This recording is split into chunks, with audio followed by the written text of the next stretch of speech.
Olá, amigos do Frontcast. Eu sou Edgar Manioto. Quero falar com vocês agora sobre eleições na Argentina.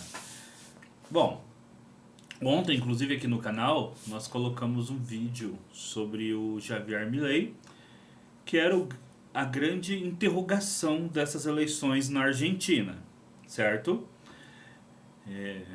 Havia então toda uma expectativa como o candidato sairia, né? A eleições na Argentina vai ter segundo turno, tá? Já era esperado que ela tivesse segundo turno. É muito difícil, né? Em grandes países como Brasil, Argentina, você ter uma eleição já que um dos candidatos já saia vitorioso no primeiro turno. Isso muito mais difícil. Então já era esperado que teria um segundo turno. A grande questão era se o Sérgio Massa, o Javier Milei ou a Patrícia Bullrich seriam qual deles estariam no segundo turno. Havia uma expectativa menor sobre a Patrícia Bullrich, mas era aí quase certeza que o Javier Milei e o Sérgio Massa passariam pelo segundo turno, mas qual deles estaria na frente? Então essa era a grande expectativa. Bom, agora, né, nós temos aí o Sérgio Massa com 36,68% dos votos foi para o segundo turno e foi na frente do Javier Milei com 29,98% dos votos. Tá?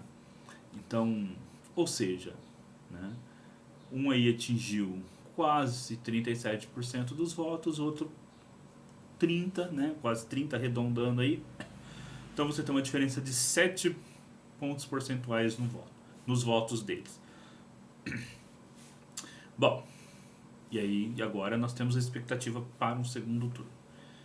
Não vou fazer aqui exercício de futurismo. Né? Os votos da Patrícia Bullrich são votos mais à direita. Se esses votos vão migrar para o Sérgio Massa ou o Javier Milei, ainda é uma incógnita. Né? Eles podem, ou o que é muito mais fácil nesses casos é que esses votos mais ou menos vão se dividir entre os dois. Agora, já os votos do João Chiaretti e da Miriam Bregman, João Chiaretti com 6,78% e da Miriam Bregman com 2,70% e o João Chiaretti com 6,78%, que são mais à esquerda do que o próprio Sérgio Massa, podem migrar, né, em direção ao próprio Sérgio Massa. Né? O da Patrícia Bullrich é um pouco mais difícil a gente ter. Você não dá para falar, vai migrar para o Javier Milei. Por quê? A Argentina tem um fenômeno que a gente chama de peronismo. Só que ao contrário, por exemplo, de você falar que no Brasil petismo, né, ou lulopetismo, que é identificado com um partido e é identificado com a esquerda e com um partido, né? Ou trabalhismo, que também é identificado com mais à esquerda, no caso aqui do Brasil, o PDT, o peronismo. Gente, você pode ser peronismo, mas peronista de direita, peronista de esquerda e peronista mais ao centro. Né? Então, o peronismo, o peronismo ele tem essa característica aí de passar, de transitar entre estas posições políticas. Né? Porque cada país as coisas funcionam de forma diferente, tem sua própria história social, política e etc. Então você tem mais de uma. O peronismo ele é chamado por mais de um grupo político como, né, parte desse grupo. Então ele é mais, tanto grupos mais à esquerda quanto mais à direita, né, se colocam para si, né, o rótulo de peronista, né, se rotulam como peronista. Mesmo às vezes um grupo está mais à direita e vai lá e se auto-intitula peronista, o outro grupo está mais à esquerda e se auto-intitula peronista. Que o Javier Milei, ele sim, né, se coloca como um antiperonista. Então, é difícil de saber, no caso da Patrícia Bullrich, né, como vai se comportar os peronistas mais à direita. Se eles vão com um peronista mais à esquerda, que é o Sérgio Massa, ou se eles vão com o Milei, né, que é um antiperonista. Agora, essas eleições na Argentina, e é talvez a única coisa que dê pra gente falar assim com total, né, certeza, é que ela revela um caminho muito próximo ao que aconteceu no Brasil. Né? Ela revela um novo tipo de disposição das forças políticas, uma nova conjuntura política que se aproxima da conjuntura política que nós vemos aqui no Brasil. O que aconteceu com o Brasil nos últimos anos? Não vou detalhar aqui eleições no Brasil e tudo mais, mas o que aconteceu no Brasil nos últimos anos? A direita mais tradicional, que estava ligada ao PSDB, ela foi paulatinamente perdendo eleições, perdendo representatividade nas próprias casas legislativas, tanto no Senado como na Câmara dos Deputados. Elas foram perdendo. E uma nova direita, né, uma direita mais para a extrema-direita, representada pelo bolsonarismo, foi crescendo. Tanto é que hoje os dois maiores partidos com representação, né, nas duas casas legislativas são o PL e o PT. Então você hoje tem o PT que representa, né, uma posição mais à esquerda,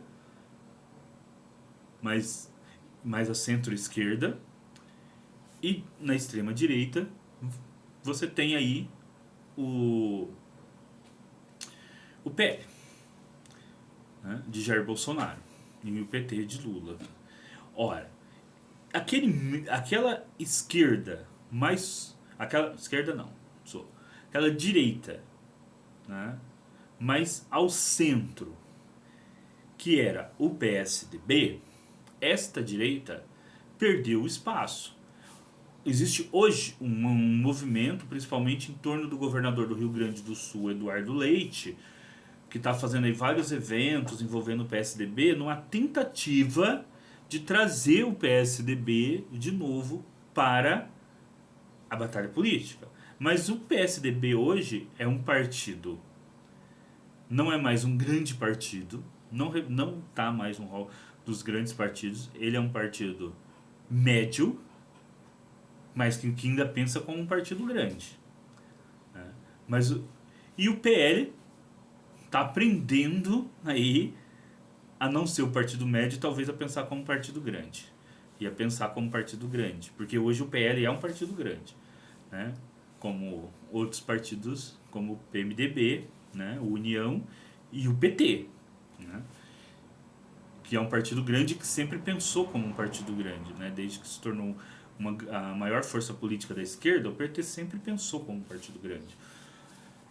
Então você vê essa disposição do que aconteceu no Brasil se repetir na Argentina.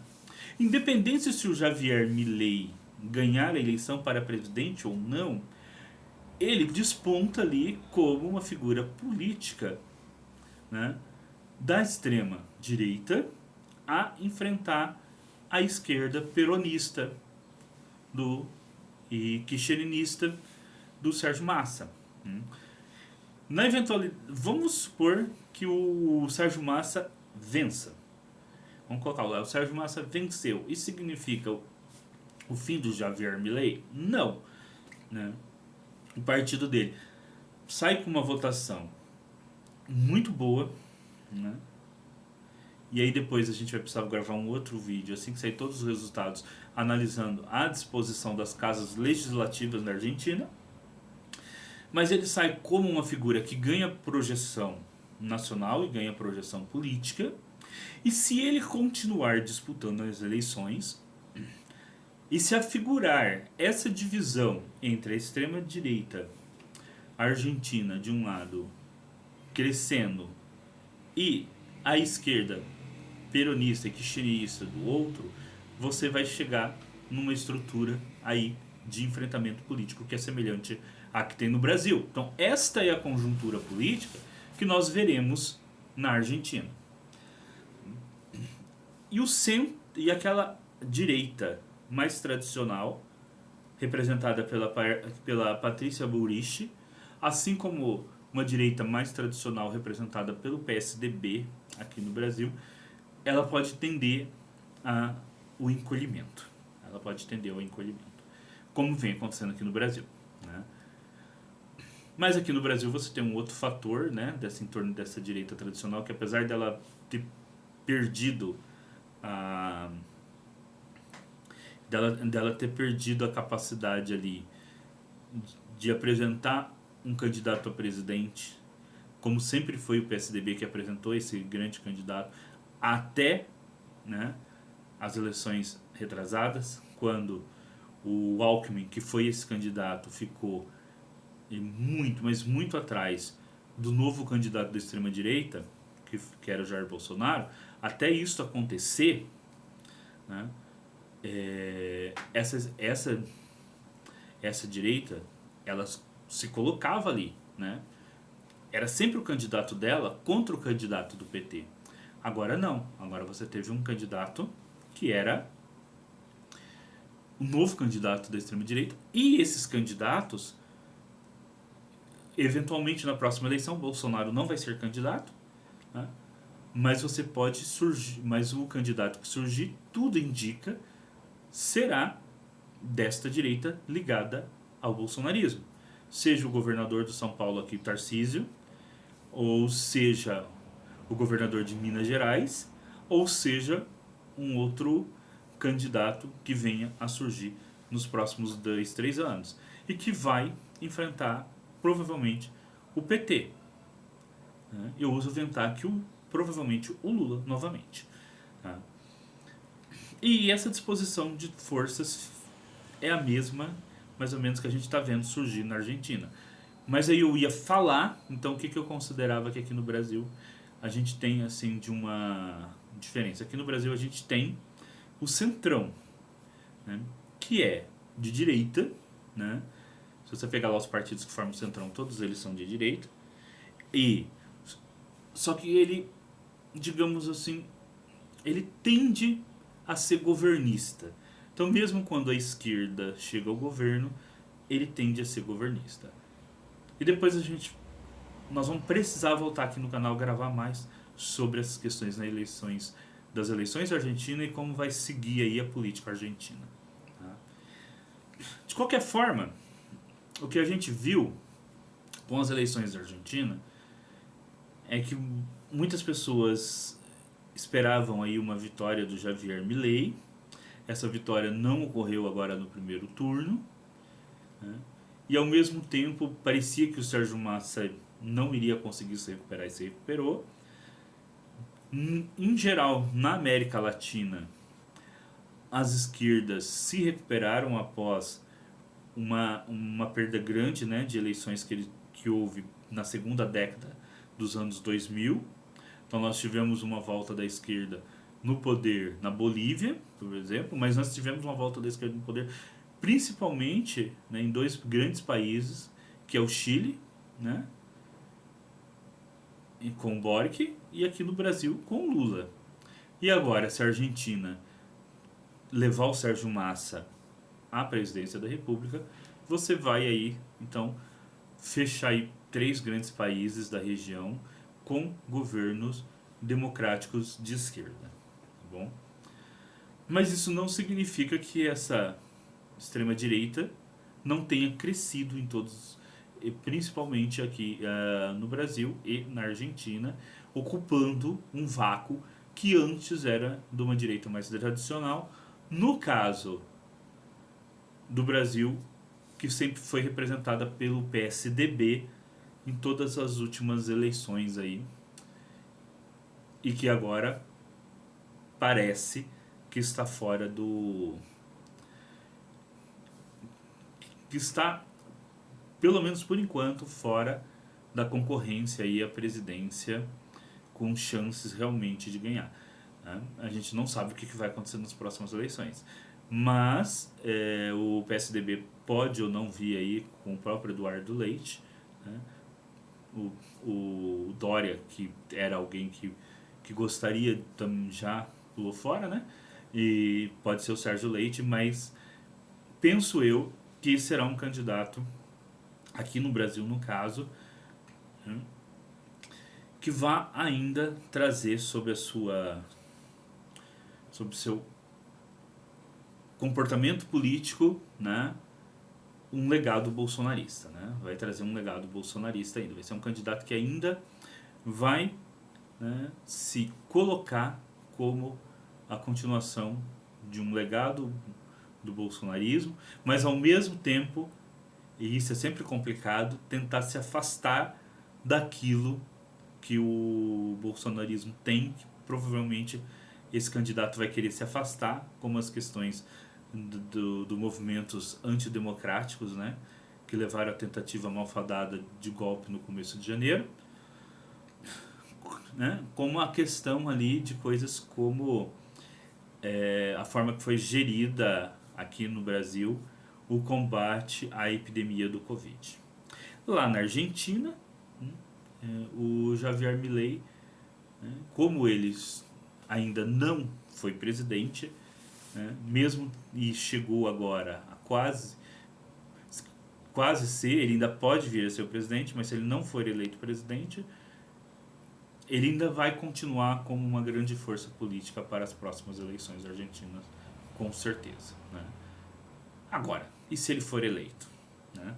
Se ele for eleito, a minha opinião, meu pensamento é que ele vai decepcionar muita gente na Argentina. Por quê? Porque as propostas deles, a maioria são impraticáveis, né? Não dá para dolarizar a economia de um país que sequer tem dólares, porque está numa crise econômica muito grande. Não dá para você fechar um banco central de um dia para o outro, né? Não dá. Não dá para você. E você vai entregar a sua economia para ser gerida, né? Taxa de câmbio e tudo mais, essas coisas, sem banco central. Como que você vai fazer isso? Num país do tamanho da Argentina, né? A Argentina não é uma ilha qualquer aí que mal consegue, né? Que, que mal tem população e que aí vira paraíso fiscal e tudo bem. A Argentina não, a Argentina é um país imenso, com uma produção agroexportadora também, com indústria, com uma população enorme também. Não é uma ilhazinha com... A Argentina tem 35, 36 milhões de pessoas, né? Não, na verdade, 34, 35 milhões de pessoas foram as que foram votar, né? A Argentina tem muito mais população. Então, a Argentina tem uma população enorme. A Argentina, né, tem uma economia enorme. Não dá simplesmente para você dolarizar a economia, fechar a banca. E tem outras coisas. Vamos pegar, por exemplo, a questão do rompimento de relações com a China. Que país hoje pode romper relações e parar de fazer comércio com a China, né? Que país que pode parar de fazer comércio com a China? A China hoje é o país que movimenta uma parcela enorme da economia mundial. É o país economicamente, em trocas comerciais, é o país mais importante do mundo, né? A China hoje. E a Argentina tem uma relação econômica com a China, né, enorme. Não dá simplesmente para romper. E aí, mais, né? Ele quer romper relações aí comerciais e tudo mais com o Brasil. O Brasil é o maior parceiro econômico da Argentina. Os dois fazem parte do Mercosul. Ele não vai conseguir colocar nenhuma dessas pautas em práticas. Que outra pauta que ele vai colocar em prática? Liberar vender órgãos? É isso que ele vai colocar em prática? Então, assim, vamos ser bastante razoáveis. Com essas pautas, ele corre o risco de ter um governo que vai ser um governo que não vai conseguir cumprir essas pautas, né? E pode vir a representar, então, caso ele seja eleito, a uma piora considerável da situação da Argentina, que já não é muito boa, né? Agora, a Argentina, a partir do ano que vem, né, a partir de 2024, a Argentina terá chances maiores de recuperar sua economia, justamente porque entra para os BRICS, vai ter um contato maior com a economia chinesa, tá? E isso pode representar para a Argentina, vai poder ter contato com e pegar empréstimos a partir do banco do BRICS, né? Sem toda aquela pressão de reformas ultraliberais que é o FMI, que nunca tem o efeito esperado, acaba sempre piorando, né, o país ao invés de melhorar. Então a Argentina pode, a partir do ano que vem, ter uma maior chance de se recuperar, exatamente por entrar nos BRICS, por se aproximar mais da China e do Brasil, que é justamente o que o Milei é contra, tá? Bom, pessoal, foi isso. Gravar esse vídeo aqui, né, com essa análise.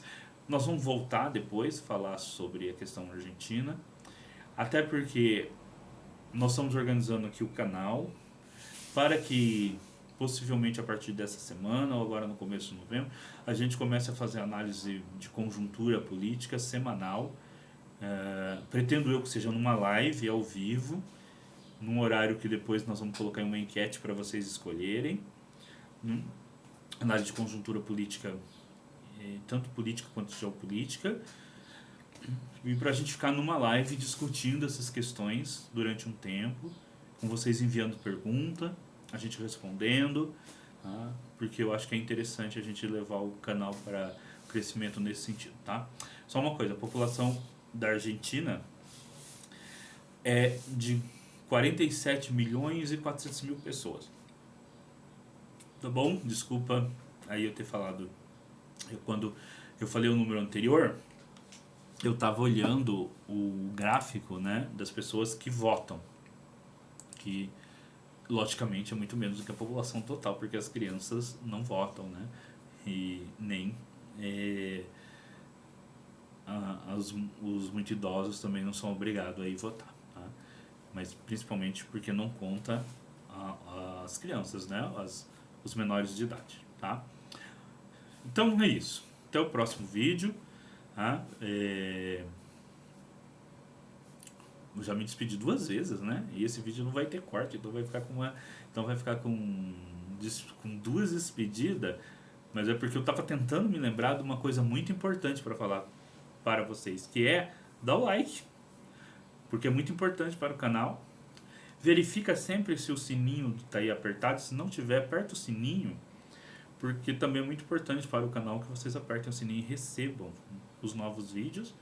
Comentem, né? Pode discordar da gente, pode comentar. Comentem nos vídeos também.